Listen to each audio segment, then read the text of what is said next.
मैं कौन हूं? ये एक ही प्रश्न के माध्यम से आत्मा तक पहुंचा जा सकता है। यही बात रमण महर्षि ने समझाई। अलग अलग संवेदनाएं उत्पन्न होती हैं। रेगुलर जीवन में हम देखें, जो प्रवृत्तियां हम करते हैं, वो प्रवृत्ति कौन करता है? अगर हम सोचते हैं तो कौन सोच रहा है? अगर हम बोल रहे हैं तो कौन बोलता है? ये जो गहन निरीक्षण है, ध्यान करना है, तो ध्यान कौन कर रहा है? ध्यान करने वाला तो मैं हूं।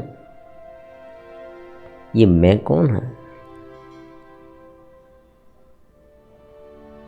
बहुत बार हमें यही प्रश्न मन में उठा होगा कि मैं कौन हूं। तो इसी मैं की तलाश करते करते साधक जैसे जैसे गहराई में जाए, उसे आत्मबोध हो जाता है। ये आत्मबोध की स्थिति क्या है? ये समझने रहस्यमय क्यों लगती है? ये सरलता से क्यों नहीं आती? सामान्य रूप में क्या होता है कि हम बाह्य जगत से इतने जुड़े हुए होते हैं, और जो बाह्य जगत है उनके जो अलग अलग दृश्य है, आवाज है, ये सब हमारे इंद्रिय के साथ इतने जुड़े हुए होते हैं कि हम उनको ही अपना एक स्वरूप मान लेते हैं। उनके आधार पर जीवन जीने लगते हैं।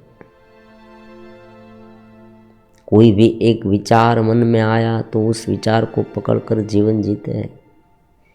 एक आशा में जीवन जीते हैं। जो घटनाएं हमारे जीवन में हो रही हैं, उनके आधार पर यही होगा, ये होगा तो अच्छा होगा, ये मुझे पसंद है, ये मुझे नापसंद है, ये व्यक्ति मेरे लिए ठीक है, ये नहीं है। उनको ही केवल सच मान लेते हैं। वास्तव में ये स्वप्न जैसा है, फिर भी यही सत्य है। लेकिन यहाँ पर दो मार्ग पड़ गए। अगर हम उसे व्यर्थ मानकर छोड़ दें तो भी इस प्रॉब्लम का कोई हल नहीं, क्योंकि अगर हम उसे छोड़ दें कंप्लीटली तो उनका जो राग है वो हमारे भीतर रहेगा। ये जैसा है बाहर का वैसा ही रहने दे, उनमें कोई टेंशन लेने की आवश्यकता नहीं है। जो देखने वाला है, जो सुनने वाला है, जो बोलने वाला है, जो सोचने वाला है, जो व्यवहार करने वाला है, उन्हें पकड़े। जैसे जैसे साधक ये साधना करता जाएगा,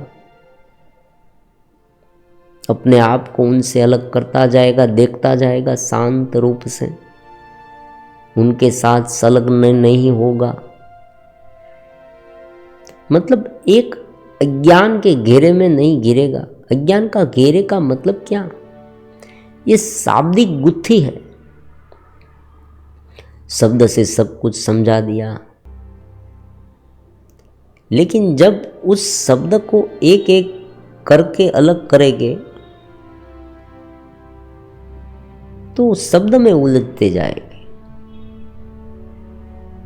क्योंकि मान लीजिए कि अविद्या कहा, अज्ञान कहा, तो उनका मतलब क्या हुआ? जो जगत हमें दिख रहा है वो एक नाम और रूप वाला है, ये बात हमने रट ली। लेकिन जब वास्तविक स्थिति आती है तब मन इतना चंचल है और कोई एक सोच में डूब जाते हैं, भयभीत होने लगते हैं, द्वेष युक्त होने लगते हैं, राग युक्त होने लगते हैं। और ये होना क्या सचमुच ठीक है या नहीं, ये भी बार बार सोचने लगते हैं और अपने आप को गिल्ट भाव में डाल देते हैं कि भाई मुझसे ये गलती हो गई, ये मुझे नहीं करना चाहिए, फिर भी मैंने ये कर दिया। तो क्या ये भी करना है? तो वास्तविक रूप में क्या करना है क्या नहीं करना है ये बात छोड़ दे। सहज जीवन जो है, सहज रूप से भगवान ने भी यही कहा, जो जो आपके सामने है वो ब्रह्म रूप है, चैतन्यमय है।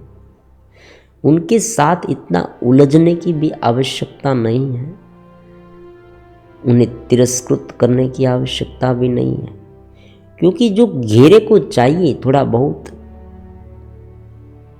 जो इस शरीर को क्या चाहिए? शरीर को आहार चाहिए, पानी चाहिए, नींद चाहिए,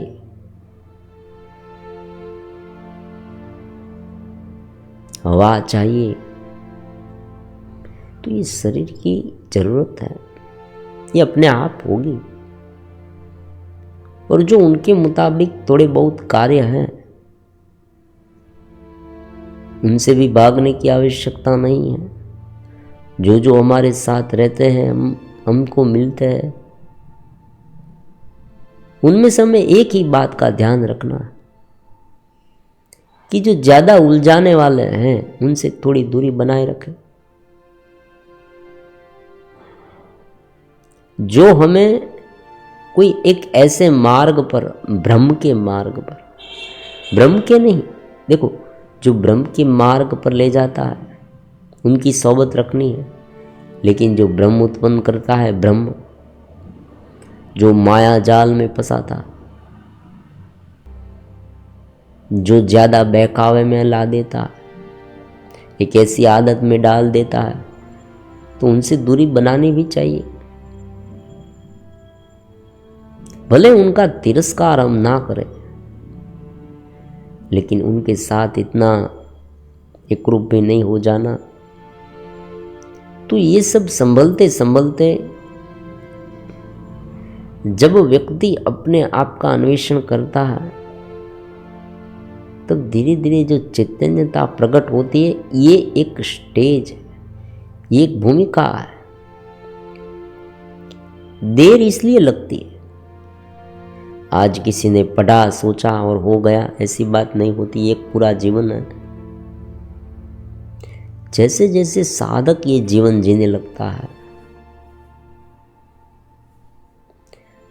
जो कार्य वो करता है उनके आधार पर वो देखता है, निरीक्षण करता है कि भगवान ने मुझे ये सब दिया है, परमात्मा का ही ये सब। तो धीरे धीरे उनकी जो आसक्ति है, जो इतनी लालसा है, वो छट जाती है, एक समझ विकसित हो जाती है। ये समझ के आधार पर जो बाह्य क्रम है उनका कार्य का, वो ठीक हो जाता है। और जो संवेदनाएं उनके भीतर आती है, वो संवेदना संस्कार के रूप में जो तब्दील हो जाती है, वहाँ पर एक चेतसता का आवरण लग जाता है। कुल मिला के एक ही बात है कि जब संवेदनाएं, सामान्य व्यक्ति जो है उनके भीतर जब संवेदना आती है, जो बाह्य शब्द, स्पर्श, रूप, रस, गंध जो भी हो, कोई दृश्य देखा, कोई आवाज़ सुनी, कोई सोच उत्पन्न हुई, तब सामान्य जो साधक, सामान्य व्यक्ति मतलब जिसने कोई साधना की, जिसे कुछ पता ही नहीं, वो उलझ जाता है, या द्वेष युक्त हो जाता है या राग युक्त हो जाता है, और उनके मुताबिक संस्कार जो पिछले हैं वो बाहर आने लगते हैं। लेकिन जो चेतस है वो इसे पूरी तरह से मोल्डिंग कर देता है, चेतना के आधार पर। मैं चेतस हूँ, मेरा स्वरूप सत्य चित्त आनंद परमात्मा का अंश है, मैं परमात्मा का भक्त हूँ, भगवत भाव उसे कहते हैं। दोनों बात है, भक्ति करनी है। इनका मतलब क्या? भगवत भाव में रहना, अपनी मूलभूत चेतना में रहना, चित्त रहना, स्वस्वरूप में लीन रहना। तो उस स्थिति में मन भले काम करे, समझे आप, बहुत समझने वाली बात है।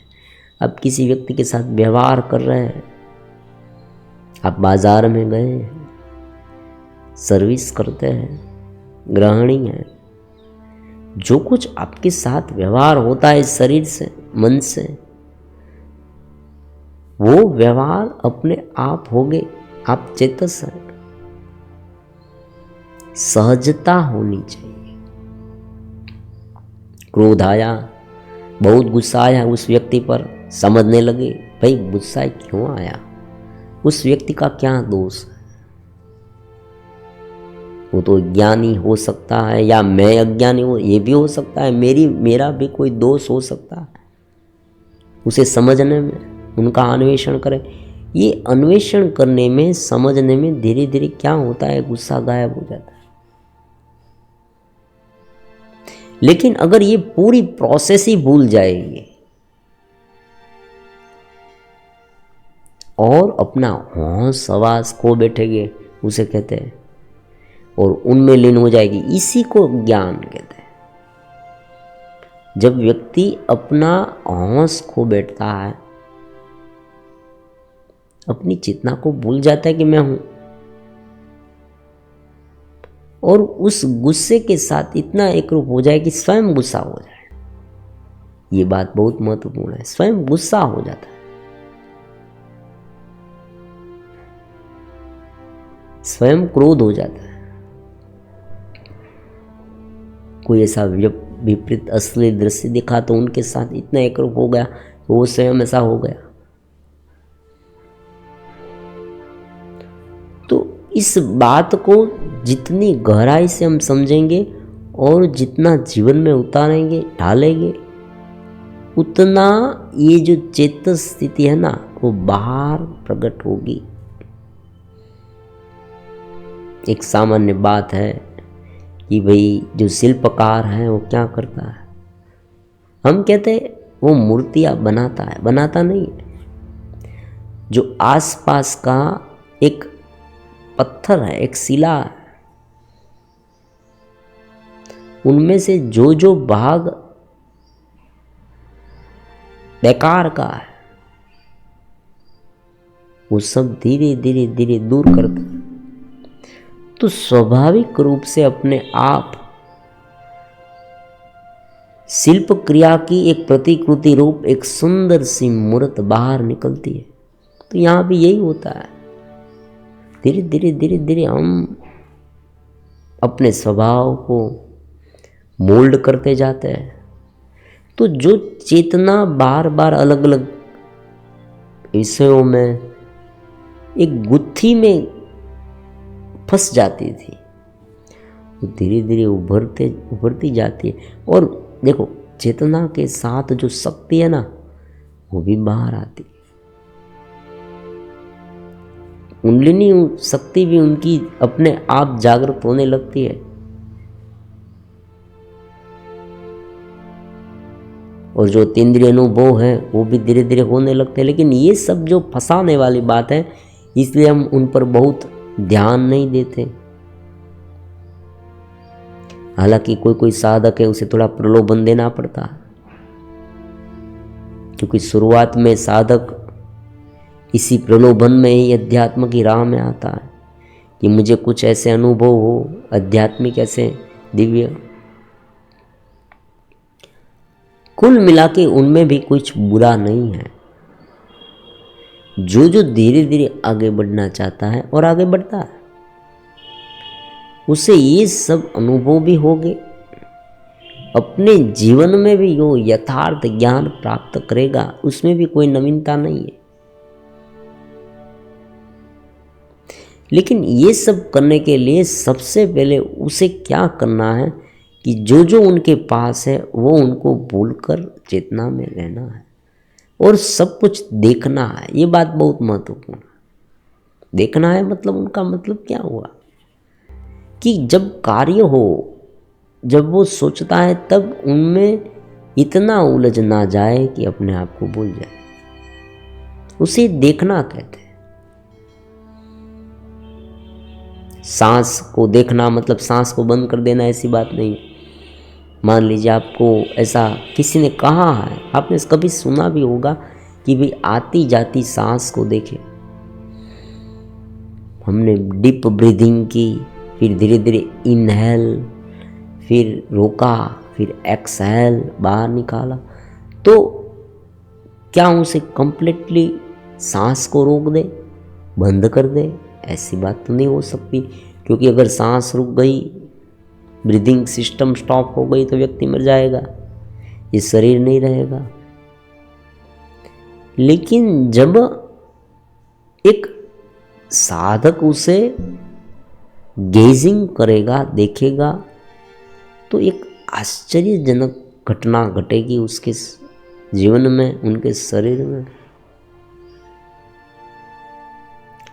वो ये महसूस कर पाएगा कि ये एक चेतना का प्रलाप है। सांस ली, धीरे धीरे रोकी और छोड़ी। इस पूरी प्रोसेस को वो अपने बलपूर्वक नहीं, एक सहजता से करता रहेगा और उन्हें देखेगा। तो चेतना जो है, जो चेतन, देखो कोई भी कार्य हम करते हैं तो चेतनता के माध्यम से करते हैं, क्योंकि उसमें हमें ये अनुभव तो होता है कि मैंने ये किया। लेकिन उस कार्य की अलग अलग संवेदनाएं होती है, उस संवेदना में भाव उत्पन्न होते हैं और उस भाव से हम घिरे रहते हैं। तो उस भाव को धीरे धीरे देखने से, उस भाव से चेतना अलग रूप से अपने स्वरूप को अनुभव करती है, वो अलग हो जाती है उनसे। ये फंडा है।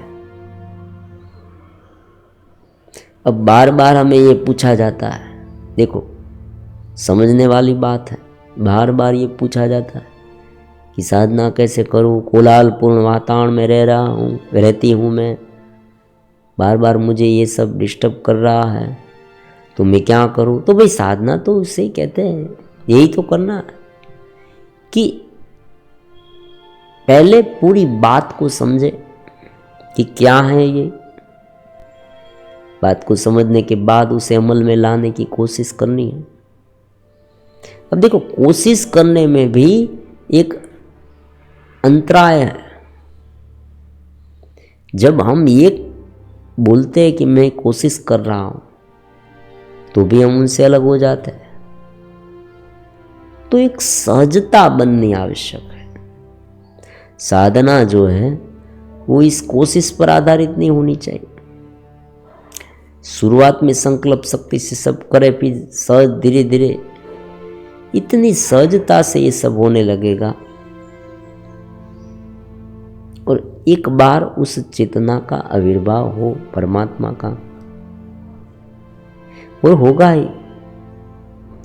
जो जुड़ेगा गुरु उपदेश से उसे होगा, इसमें कोई नवीनता भी नहीं। तो जैसे जैसे ये चेतसता का अनुभव थोड़ा हो, फिर व्यक्ति को डीप में जाना है, गहराई में जाना है, समझना है। ये पूरी प्रोसेस आंतरिक है। ये कोई ऐसी बात नहीं कि किसी को हाथ पकड़कर ले जाया जाए कि भाई चलो तुम इस हिमालय में चलो।